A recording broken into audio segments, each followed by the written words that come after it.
Lovely to see you, Nick. Likewise. Welcome back from Vipassana. Yeah. How are you feeling? What were the downloads? It was amazing as always. So I lead these Vipassana courses every couple of years. I think I'm going to be doing every year from now on because there is demand and there's, huge transformation when you just decide to keep silent and dive deep into your silence and process for 7 days. It's like it's a very transformative journey for everyone who was in the retreat, for me as well. Of course, I was the only one who did not have the privilege to keep silent the whole time because I had to lead the students into meditations and also not lead them into meditations, but give them feedback about their process and how Vipassanas, like the most amazing thing is we sat together in silence to meditate between 8 to the last day it was 18 hours. So we kind of like start with 8 hours and the second day it's 9, 10, and then we sit in silence the whole day. The last day, which was Friday this time.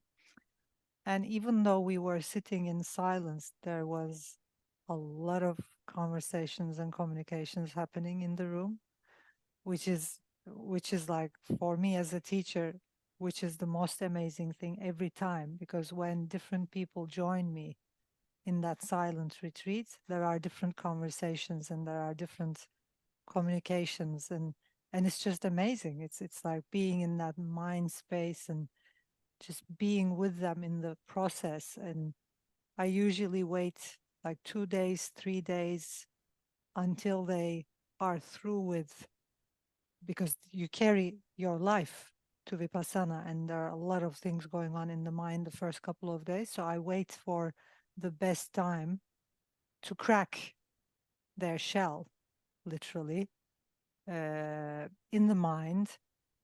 Like I wait a couple of days for them to settle in and just dive deep into that silence, leave everything behind. It takes 2 to 3 days because there's this the first couple of days. And then when they dive deep into that silence, their shell starts cracking. And I hear the cracks. Even though we're not talking, it's like I can uh, like sense in a way. And that's the gift as a teacher. That's the gift I can give people as a teacher, reading their minds and knowing exactly where they are in their consciousness and in their mind transformation state. And then I speak to them one by one in silence and also speak with words about their process and where they are and how they can just step forward with their process. And yeah, and the moment I start cracking those shells, of course, there are a lot of crying and, transformation and they can't speak about it, which is just amazing. They have to figure out themselves. And yeah, it's a interesting journey every time. Yeah, when you hear you describe how you're experiencing it as the teacher, you talk about hearing it, sensing it, reading it. When you're in that long state of silence with that many people, how are you experiencing those conversations? Is it visual? Is it auditory? I'm curious about your direct experience None when, of those actually. It is more. It's kind of like the like in classic Vedic meditation, there are 5 layers of the mind, and the aim is aligning those 5 layers of the mind. The first layer is connecting with your being and your truth, and then the second layer you start gaining the ability to be an observer. And the third is just having insights. So my answer would be it is kind of like an insightful knowing. It's just pure knowing. It has nothing to do with any sensations. And I wouldn't the reason why I don't say like hearing or visual is because eventually, as a teacher, you need to go beyond the five sensations of the human, because meditation is all about connecting with your being and getting free of your humanity. And then the more you sit in an effortless stage, you go on a journey in your being, and you just leave that human behind. And it's been over 25 years since I started meditation, and since I started at least meditating an hour every day, half an hour in the morning, half an hour, and I don't skip a day, like none. And usually it's 2 hours. Like today in the morning, it was 2 hours for me. And the more time you spend in that effortless state, the more you connect with the being, which is just insightful truth. It's like you just know. It's like, I just know. I can't explain. Yeah, the free of humanity really resonates with me for a lot of reasons. It's like, at what point does the humanity end? And when we tap into that higher consciousness, where it begins. And it sounds like you found a very good flow with that higher energy when it comes to being that moment where we become, as you say, free of humanity and into that higher sense and that higher, um, you know, energy. Yeah, what most people do not, I think, understand about meditation is that meditation is a spiritual journey. It's not a 5 minutes a day practice or a 10 minutes a week practice. It's like it's the most evolved spiritual journey you can ever experience, and it takes time. It's like freeing from humanity. It's not like I think that's so. There is also a misunderstanding about that. There are no methods that can help someone get free of his or her humanity other than years of sitting in silence. Like there are no other alternative methods, and people are especially in the 21st century, of course, people are very used to, like getting results instantly, like in 5 minutes and 10 minutes. Let's do this practice and relax, and let's do this breathing technique and, tune, and let's do this 5-minute exercise, and we'll open all of our chakras and stuff. In the real world, in the real spiritual world and path, that does not happen that way. So my answer would be it takes time, and you can't force it. You can't speed it up. It happens when it happens. The only thing you can do is sit in meditation every freaking morning and evening and just wait until it happens. And then when it happens, it's kind of like this observe, because like 5 layers of the mind and 7 layers of the consciousness in classic Vedic tradition. I lead my students into first connecting with their being. We are human beings, but when you look at that human, he's active or she is active. Like the human is in action the whole time. So the only way for us to get free of that human is by not being in action. So what we do in the first couple of years is I teach them the being meditation, which is with a mantra, sitting with yourself, and you deepen in your being, in your truth. And then the more you sit with your being, the more you start getting free of that human side. And what happens in the second layer, or level, is that the observer, or your truth, your true being, is born. And that takes time. But when it happens, usually after a year or two, people start experiencing in their daily lives they experience something like, here is this body and I'm observing. Here is it's the body's thoughts or the human's thoughts I'm observing. Here are the human's emotions. I'm observing. And then you just get freer and freer and freer and freer. And then afterwards you tap into the third level, which is insightful truth and insightful knowledge.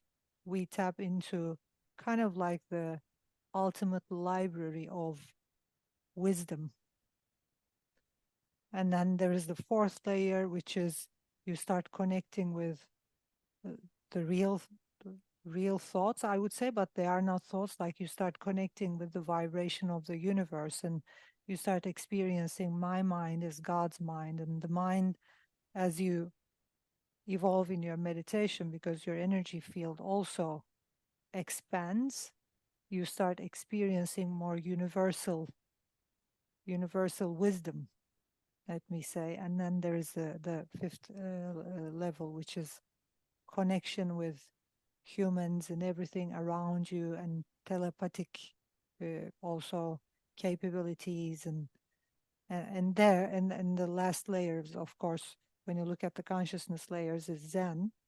And for a teacher to be able to teach in the classic Vedic meditation, you have to be in that state where you can just sit down and dive deep and literally hear everything that's going on in other people's minds and in the world, and you just know, you just telepathically connect with everything. It's kind of like this, how I would like to explain it to you, especially Nick, is it's kind of like this huge web that is connected to everything. Maybe it's the internet, you know, it's the AI. It's like you're like connected with everything, and you just know. But it takes time. I mean, the answer to your question is like, how do you get free of the human? There are no methods I could teach you, like 5-minute methods, 10-minute methods. I would just say it happens eventually. It takes time, and it only happens with the investment you make into your effortless moments. So the more effortless you are, the more you meditate, the more you sit down and just stay effortless, the more you connect with the being. And then it's like it adds up. And then one day you're just, wow, I'm not this human being. I'm not this human. It's like, you know, here she is, and I'm watching, observing. Thank you for the beautiful breakdown of the different layers. Um, it's funny how we have so many practices that bring us back to sitting. You know, it's like we try and like push and pull, we push this way, and I'm a big proponent of breath work, and it's funny how literally everything we do, whether it's the yoga or the breath work or even the money that we make, all these different things just bring us back to sitting. You know, it's like everything in a way. Everything's a bit of an avoidance strategy for just sitting and going deeper within. Avoidance strategy. I love it. I love how you say that. Yeah, avoidance strategy. Because I Is that, have had that is in my book. That's why I'm like, yeah. We that do a fair everything to example? avoid. Like Yeah. we do everything to just avoid facing ourselves and just sitting with ourselves. Yeah. And even as we're talking through this, it's fascinating to see your observation of these different levels from the perspective of a teacher who's been through those cycles so many times and witnessed those transitions through the different levels. I'm sure there's so much nuance and transformation to each one of those stages of shedding. Yeah, I mean, I think the reason why I just love teaching like self-mastery or these methods, and I love working with people is because each individual is so unique. And once you get to know them, not by even speaking, it's like in their silence and in their process, it's just whoa, you know, like worlds open up for you. It's like I just love it.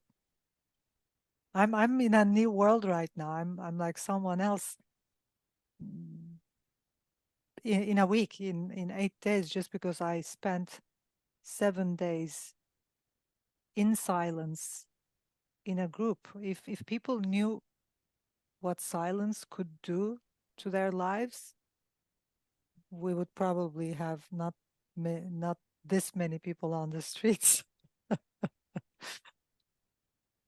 Yeah, I bet.